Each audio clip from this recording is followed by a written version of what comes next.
రీసెంట్‌గా ఒక పొలిటీషియన్ కొడుకు పైన పోక్సో చట్టం ప్రకారం కేసు అనేది పెట్టారు. అసలు పోక్సో యాక్ట్ అనేది ఏంటి? ఇది ఎప్పుడొచ్చింది? దీని గురించి వివరాలు ఇప్పుడు తెలుసుకుందాం. POCSO the protection of children from sexual offences act. ఇది 2012లో వచ్చింది. ఇది ఒక specialised Indian law design to protect minors from sexual abuse and exploitation. So దీంట్లో కోర్ పిల్లర్స్ మనం గమనిస్తే first who is considered a child? 18 ఏళ్ల లోపు ఉన్న వాళ్ళని చైల్డ్ అంటారు. సో చిల్డ్రన్ పైన జరిగే సెక్షువల్ అఫెన్సెస్ అన్నీ కూడా ఈ పర్టికులర్ చట్టం పరిధిలోకి వస్తాయి. రెండవది, ఈ పర్టికులర్ చట్టం అనేది జెండర్ న్యూట్రల్, అంటే ఆల్ చిల్డ్రన్ని ఒకే రకంగా ప్రొటెక్ట్ చేస్తుంది. మెన్ని ఉమెన్ని సెపరేట్గా ట్రీట్ చేయదు.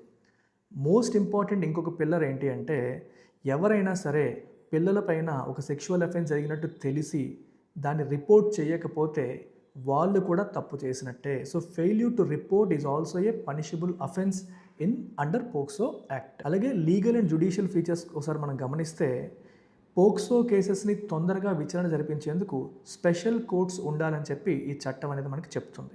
అలాగే దీని యొక్క పెనాల్టీస్ కూడా చాలా స్ట్రిక్ట్గా ఉంటాయి.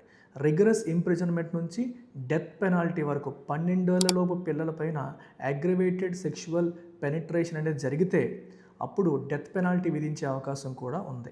అలాగే దీంట్లో స్ట్రిక్ట్ ప్రైవసీ ప్రొటెక్షన్స్ కూడా ఉన్నాయి.